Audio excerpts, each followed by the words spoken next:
Bonjour, aujourd'hui je voudrais partager avec vous une réflexion de Fred Hoyle, qui est l'inventeur du terme Big Bang.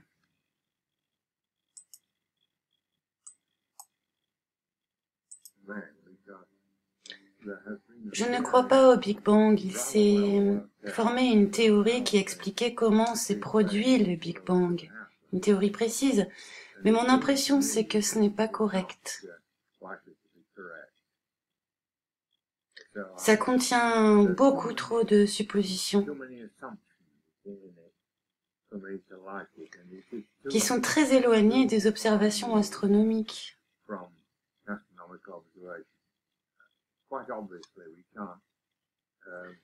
On ne peut pas, de manière évidente, observer ce qui s'est passé il y a des millions d'années,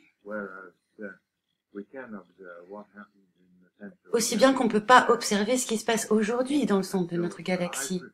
Alors je préfère choisir une alternative qui est celle qui permet de coller aux observations qu'on a aujourd'hui.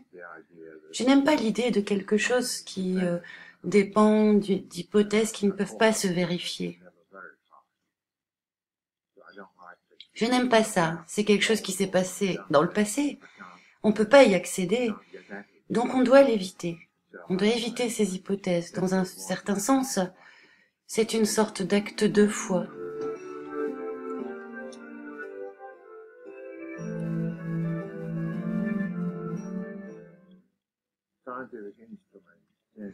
Les instruments scientifiques ont tendance à appuyer ce que les gens croient déjà,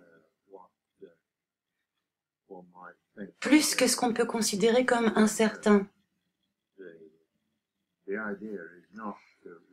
L'idée ne consiste pas à en trouver quelque chose de nouveau, mais de confirmer ce qu'on sait déjà. C'est une tendance générale de tout le monde. Ça a commencé des dégâts considérables dans la direction que j'ai évoquée,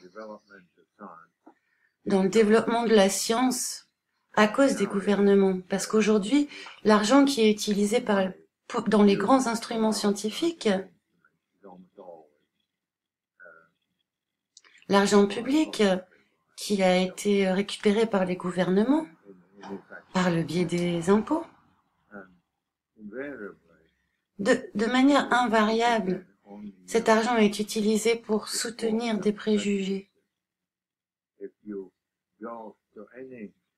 Si tu vas voir n'importe quel comité qui gère un télescope, qui assigne les temps d'utilisation de ce télescope, quelqu'un qui veut utiliser cet instrument pour découvrir quelque chose de nouveau, quelque chose qui ne leur plaît pas à ces comités auxquels ils s'opposent, eh ben, on va pas te donner du temps d'observation sur cet instrument. Si tu es un jeune chercheur et que tu travailles sur quelque chose qui va contre la croyance populaire,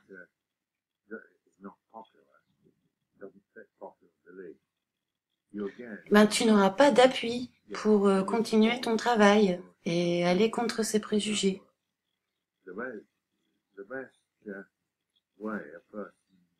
La meilleure chose que peut faire un jeune chercheur qui voudrait avancer dans son travail et qui vise quelque chose qui n'est pas d'inattendu, il est stoppé et il est mis de côté.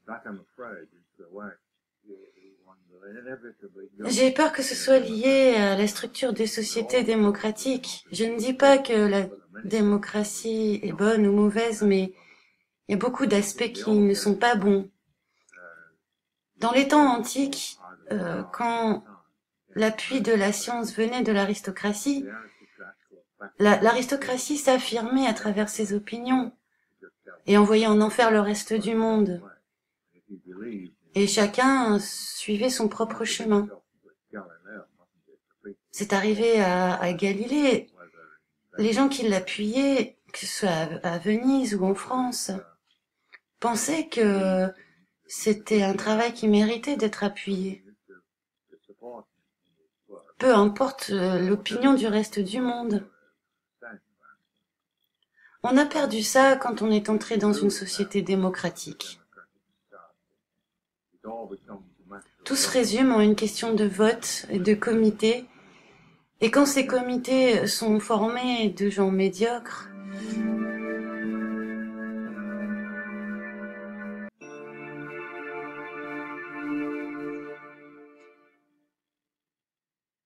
merci d'avoir écouté, à bientôt.